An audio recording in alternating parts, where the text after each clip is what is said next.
आज की साखी शुरू करने से पहले आज की शिक्षा है। गुरबानी कहती है, हे मेरे मन, यह दुनिया ऐसी है मानो कि कोई खेल हो।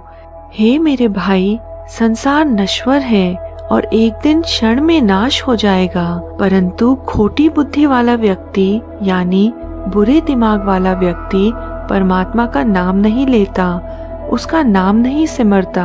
हे मेरे मन, बुरी बुद्धि वाला व्यक्ति सदा वह काम करता रहता है जिसके करने से कोई लाभ नहीं होता, परंतु फिर भी ऐसे व्यर्थ और बेकार काम कर कर वह बड़ी बड़ी बातें करता रहता है। जब कोई ठगी कर कर झूठ बोल कर आता है तो वह सोचता है कि उसने सारी दुनिया को जीत लिया है। हे मेरे मन, खोटी मति यानी बुरे दिमाग वाले मनुष्य को वह वक्त कभी याद नहीं आता, यानी वह कभी सोचता ही नहीं कि दुखदाई काल आकर उसको पकड़ लेगा और उसको कष्ट सहना पड़ेगा। हे नानक, जिस मनुष्य के हृदय में परमात्मा मेहर करके आ बसता है तो उस व्यक्ति के मन में से मौत का डर खत्म हो जाता है।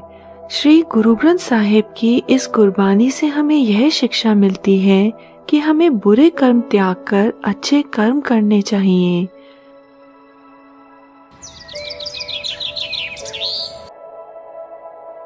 एक दिन श्री गुरु नानक देव जी गोविंद लोगों के नगर में पहुंचे। गुरुजी को देखकर सभी गोविंद लोग उनके दर्शनों को आ गए। उन्होंने गुरुजी से पूछा, हे महाराज, हम कुछ ईश्वर संबंधी भजन कीर्तन सुनना चाहते हैं। गुरुजी उनकी बात सुनकर बहुत प्रसन्न हुए और गुरबानी सुनाकर उनका मन शांत किया। गुरुजी को वे लोग अति प्यारे लगे। गुरुजी ने कहा, हे सज्जनों, अभी भी तुम्हारे मन में कोई प्रश्न है तो बेहिचक पूछ लो, हम उत्तर देंगे। इसके पश्चात गुरुजी से गोविंद लोगों ने 3 प्रश्न पूछे। हे महाराज, हमें बताएं, उस परमेश्वर का रंग कैसा है? इस कर्ता का आदि अंत किससे हुआ? परमेश्वर स्वयं क्या है? क्या वह एक वस्तु है? गुरुजी ने उन्हें उत्तर दिया, हे भक्तजनों, परमात्मा की माया बेअंत है और उसका अंत कोई नहीं पा सकता। अक्सर गुरुजी लोगों को गुरबानी देते हुए उन्हें उन्हीं के ग्रंथों के अनुसार समझाते थे।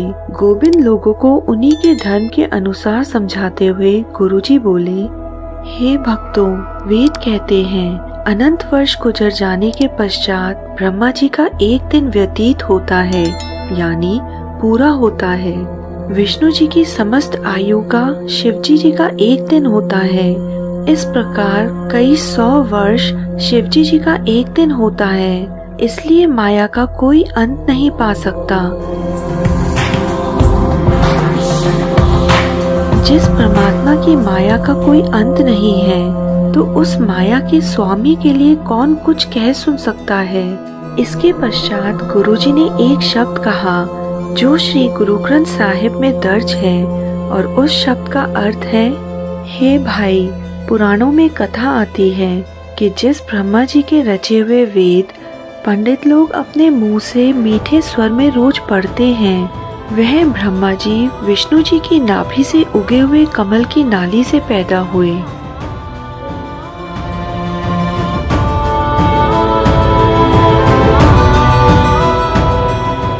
और अपने जन्मदाता यानी विष्णु जी का कुदरती अंत ढूंढने के लिए उसी नाभि से निकली नाली में चल पड़े जिसके माध्यम से वह पैदा हुए थे।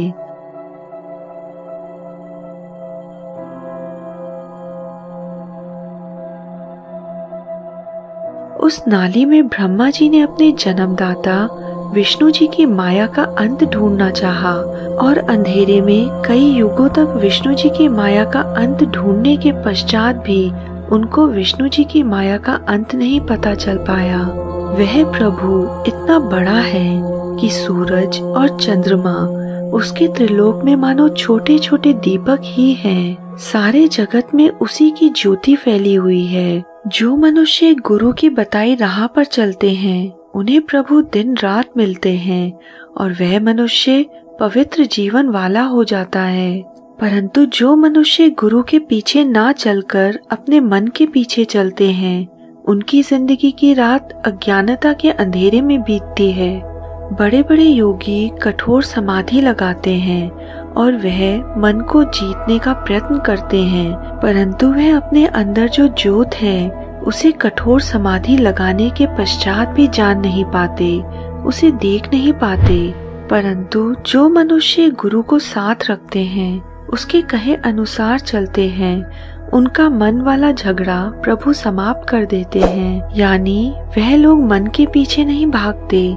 ऐसे व्यक्ति के अंदर गुरु के शब्द रूपी मीठी लगन लग जाती है, उसके अंदर परमात्मा की ज्योति जल जाती है। हे नानक, अरदास कर रहे देवताओं और मनुष्यों के पति, हे योनि रहित प्रभु, अटल महल में टिके रहने वाले अपार प्रभु, जगत के जीवन मुझ पर मेहर कर ताकि मुझे इस अडोलता में निवास मिले। मुझ पर मेहर की नजर कर ताकि मेरा बेड़ा पार हो जाए। हम यहाँ पर आपको क्लियर कर देना चाहते हैं कि श्री गुरु ग्रंथ साहिब में काफी जगह पर हिंदू देवी देवताओं का नाम लिया हुआ है, पर जहाँ कहीं भी वह नाम लिया गया है वह किसी न किसी वजह से है।